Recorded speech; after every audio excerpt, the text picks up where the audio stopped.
Hello, everyone, and welcome to the MicroAge Partner Experience webinar. My name is Jessica Erickson, and I want to first off say a big thank you to the Peterborough and Kawartha Chamber for this wonderful event and the opportunity to share some insights. And today I wanted to talk to you guys about the partner experience at MicroAge. So what happens when you first reach out to MicroAge? Well, first of all, you're going to get connected with one of our wonderful account managers, and they're going to listen to your concerns, any pain points that you might be experiencing, and desires for your business, current and future. We'll answer any questions that you might have, and we'll also ask you a few probing questions to better understand your business goals, and your current and future needs. Once we determine that the partnership would be a good fit, we would recommend a technology assessment. And what is the IT assessment? Well, when we recommend an assessment, we will send a technician on site and they will perform a complete overview of your entire environment and information technology. And with that, we'll gain a better understanding of your current workstations, servers, backups, securities, network, internal and external connectivities, and how you use them on the day-to-day to conduct business. The objective of our assessment is to provide an unbiased overview of your current IT infrastructure in order to provide a roadmap towards a solid, secure, and stable IT environment. And what happens after the assessment is the proposal. So once our technician completes the on-site overview, the technical and sales team will work together to build a proposal outlining your current state, our recommendations, and then the deliverables for your environment. And each of those recommendations or solutions will be outlined and explained as to the purpose and benefit to your organization. And once we finish the write-up, comes the proposal meeting. So once the write-up is complete, an account manager will work with you to set up a time to meet and review our findings and go over our recommendations. So with all that said, let's have a look at some of the most common things that we see in business environments and what our typical recommendations are in those situations. So a typical business, and this is extremely common, so don't feel bad, but a lot of IT environments that we see are in a basic working state, but a lot seems to be patched rather than planned over the years. Again, this is not uncommon, particularly for business environments where productivity is profit. So at times getting things fixed as fast as possible is more important than a better or more strategic way. This is very much so a trait of reactive support, meaning if you fix the issues as they happen rather than trying to prevent them from happening in the first place. There is a cost to being proactive. However, it is less costly than dealing with constant reactive issues.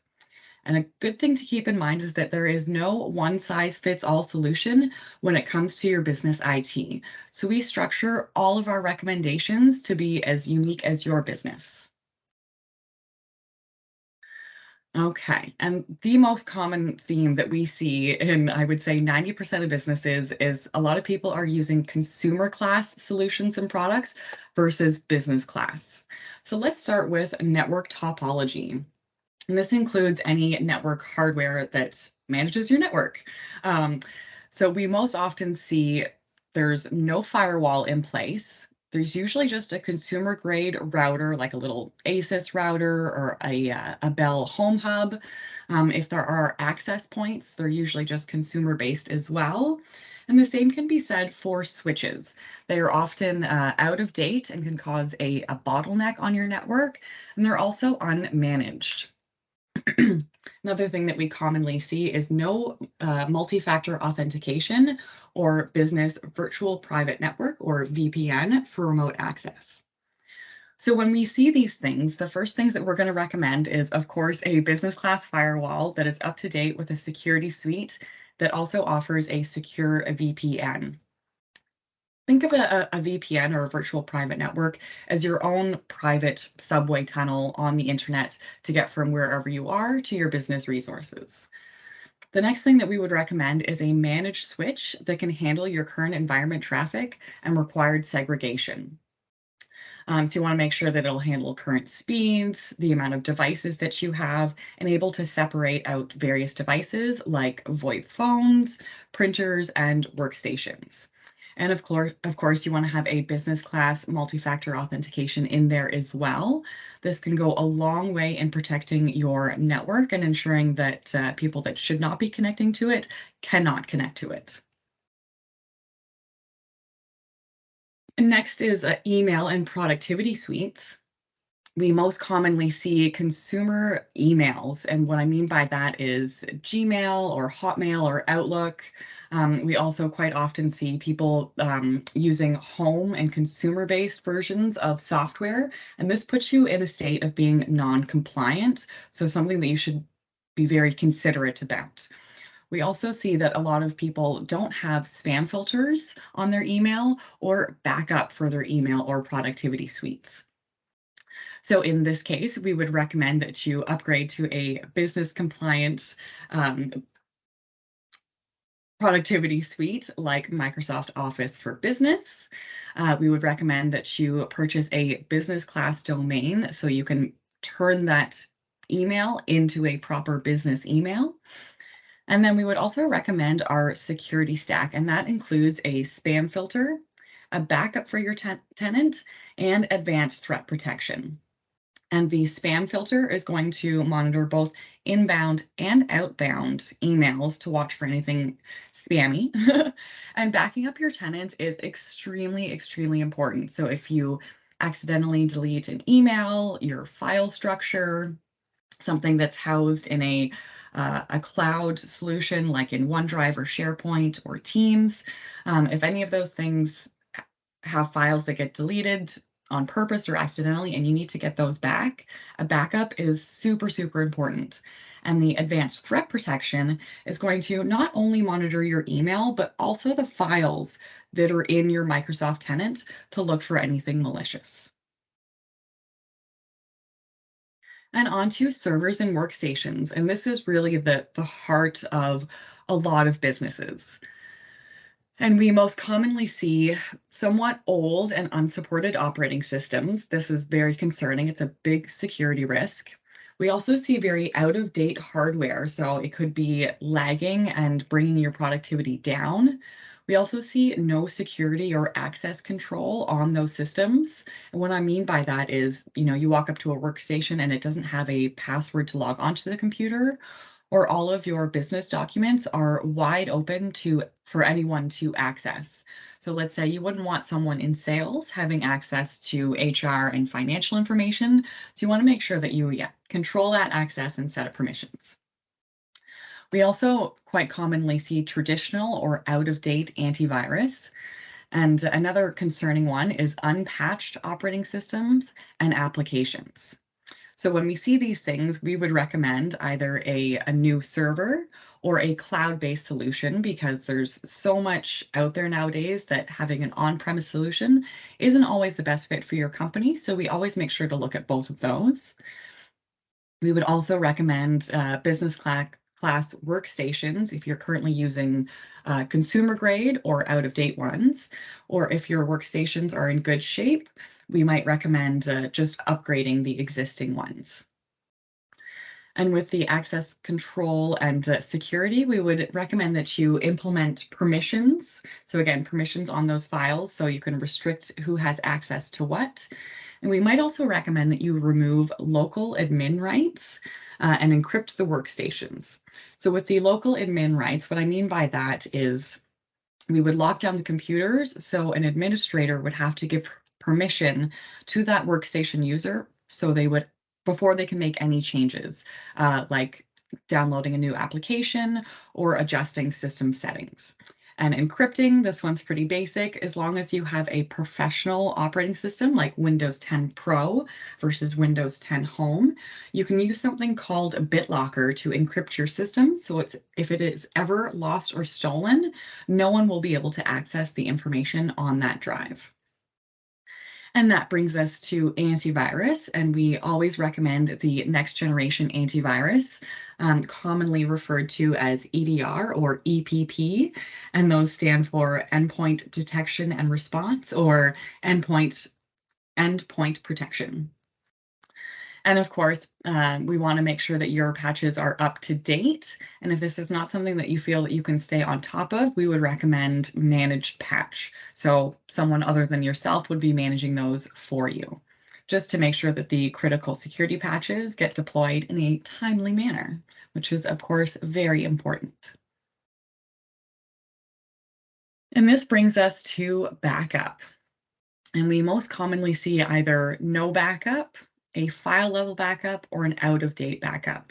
No backup is the most concerning because if you don't have a backup of your business critical data and things were to go sideways and you lose that information due to a hardware failure, a cyber incident, or natural disaster, there's not much that anyone can do to get you back up and running without that business critical information. With the file level backup, that is just what it sounds like, and it is just taking the important files and documents from a computer or server and dropping them onto an external drive, either automated or manually. And we also see out-of-date backups, and those are just backups that are not kept up to date on any type of frequent schedule. I would, in a business sense, definitely recommend at least once a day things get backed up, at the absolute minimum once a week. But we do see people only backing up once a year, so definitely need to up that if you are one of those people. And in these situations, we would recommend 3 points of backup. Always, always, always try and have 3 points of backup. And I'll use a server environment as an example. So if you have a physical server and you've got all of your business information on that server, you want to have redundant drives in that server. So that's one backup.